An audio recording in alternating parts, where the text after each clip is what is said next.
Uma boa noite a todos. Nós vamos primeiro ouvir um testemunho de Eva Silva e do seu filho Luiz Gustavo Silva. Eu gostaria que antes de você ouvisse, você já aplaudia Jesus pela vida dessa mãe e pela vida desse filho. É um testemunho maravilhoso, emocionante, muito emocionante. Então, Eva Silva, Luiz Gustavo Silva, começa a falar. Eu não vou falar nada. Se eu for falar, ela já me contou ali, né, alguns detalhes, mas começa a falar aí, Eva, como foi que você chegou aqui na igreja? Você disse que veio de Salvador. Uma boa noite, cumprimente a todos. Boa noite, a paz. Você veio de Salvador, motivo de um divórcio? Foi de separação. Vim de Salvador por causa de uma separação, depois de uma separação dolorosa, uma traição, e aquilo me abalou demais. Meu filho tinha 5 anos, e aí resolvi vir para Feira de Santana. Chegando aqui foi muito difícil porque você vem com seu filho, você não sabe o que vai te esperar, né? Pela frente. Então, mas você tem que ser forte. Você tem que ser forte por você e tem que ser forte pelo seu filho. Mas eu fui para uma igreja, começamos numa igreja, não passa muito, assim, não que na outra igreja não nos acolheu. Lá acolheu, mas não é igual aqui. Aqui nós sentimos um acolhimento maior.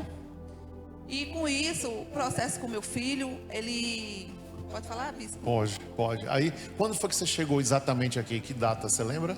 Nós chegamos em 2017, no final de 2017. Certo. E aí você já tinha superado um pouco a questão do divórcio. Isso. E seu problema maior agora era financeiro e o seu filho. Exato. Vamos começar pelo seu filho. Vamos. Então, meu filho, Luiz Gustavo, ele sempre foi diferente. Ele foi diferente. Eu sentia, ele não se comunicava, ele era calado. E aquilo me doía, porque eu não sabia o que era. Eu não sabia o que era autismo. Não sabia o que era autismo. Não tinha essa informação, o que era autismo. Mas ele era diferente. No agir, na comunicação, não era social, não falava com ninguém. Alimentação seletiva. E a gente sentia uma exclusão das pessoas. A gente sentia. Eu sentia. Ele sentia também. Então eu falei, Senhor, eu tenho que ser forte. Eu tenho que ser forte pelo meu filho. Não posso desistir do meu filho. Não posso. Então eu lutei. Eu falei, Senhor, eu tenho que ser forte. Eu tenho que trabalhar. Porque era eu que sustentava meu filho. Eu que fazia tudo pelo meu filho. Então sempre o porto seguro do meu filho tinha que ser eu. Para dar exemplo. Para dizer, lute, meu filho. Não desista. Não desista. Quando você teve essa certeza, você levou ao médico? Levei ao médico. Ele está com a pasta aí. Eu queria pegar esse exame aqui e dizer o diagnóstico médico. Leio aqui para vocês. SD, atraso na fala, mais dificuldade em interação, comportamentos repetitivos, espectro autista e síndrome de Asperger. Isso. É assim que fala? É. Ok. E acompanhamento com psicologia, atividades lúdicas, artísticas e esportivas foi a orientação médica. Foi a orientação médica. E quando você chegou aqui, ele tinha...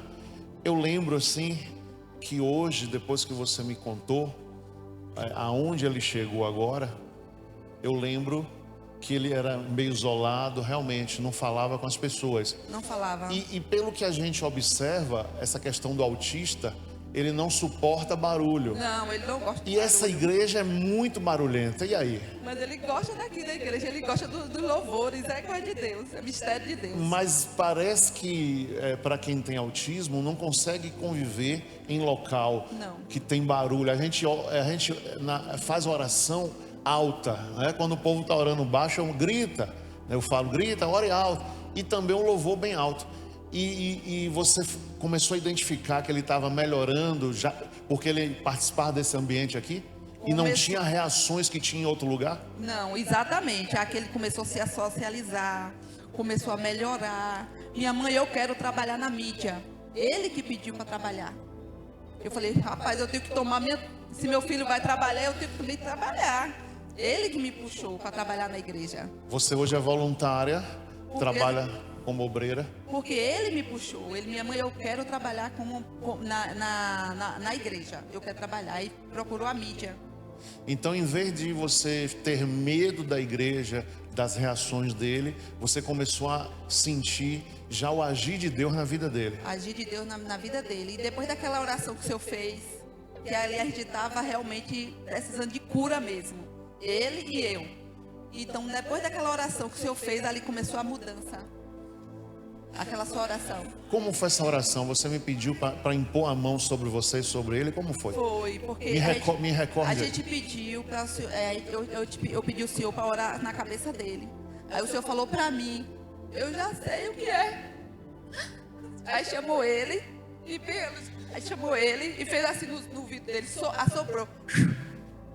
E a partir daquele dia, tudo mudou.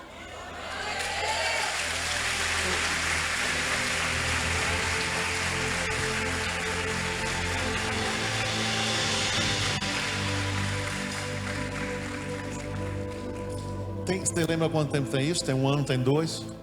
Tem mais de um ano. Mais de um ano. Tem mais de um ano.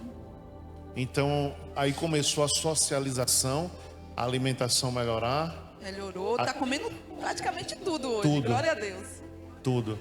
E se você estiver sentado, eu vou pedir para você ficar em pé. Fique de pé, por favor.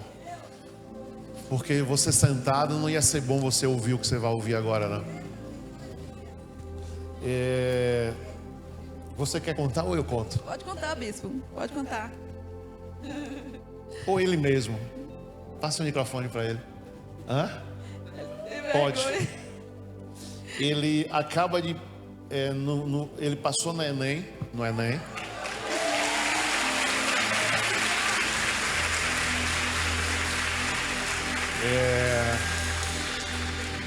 Para medicina.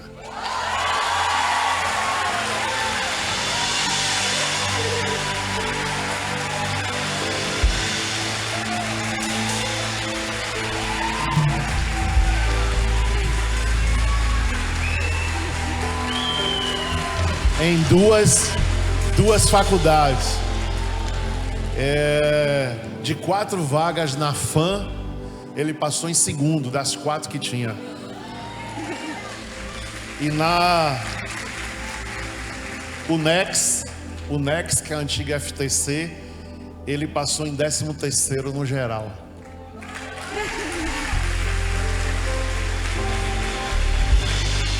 Recebeu os parabéns do Ministério da Educação, não foi? Você está muito feliz? Com certeza. Olhe para aquela câmera ali. Está feliz? Com certeza. Você que não olhava para... Você não olhava para mim, não olhava para as pessoas, tímido. Você sofreu... Pode sentar, gente. Você sofreu muito bullying na escola. Sofri, quando tinha muita questão de grupo, formar grupo, apresentação de trabalho, apresentação de slide. As minhas turmas sempre foram mais ou menos umas 23 pessoas. Aí quando eu dividia os grupos, todo mundo formava seus grupos, que já era formado todo o grupo. Amigos, panela fechada. Aí eu sempre ficava no grupo que restava, aquele pessoal que o grupo faltava, que tinha pouca gente, aí me botava nesse grupo. Aí como geralmente era um pessoal que deixava de fazer de última hora ou nem fazia, para não perder ponto, eu tinha que fazer o slide e ainda tinha que dividir a fala de todo mundo. Ainda mandava para WhatsApp, porque senão não tinha ponto. E você cansou disso? Tá ajudando colegas que não queriam nada, aproveitando de você. Cansativo. E você também no início, você ia com um capote para não ouvir zoada na sala, para você se concentrar nos estudos. Você sempre ia com cap, botava na cabeça assim? Isso mesmo. Hoje você não precisa mais disso. Não.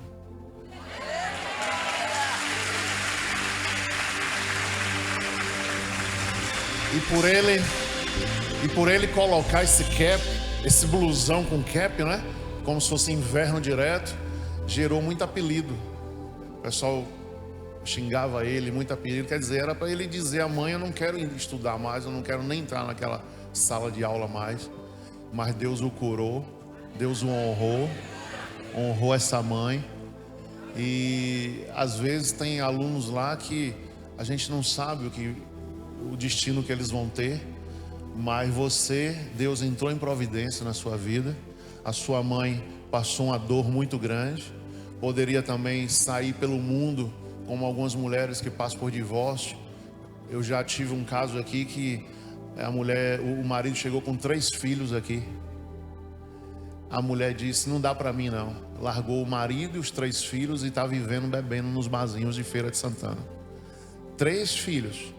Por você ter sido mãe, não ter tido um controle sobre a situação de divórcio, que foi um choque para você muito grande.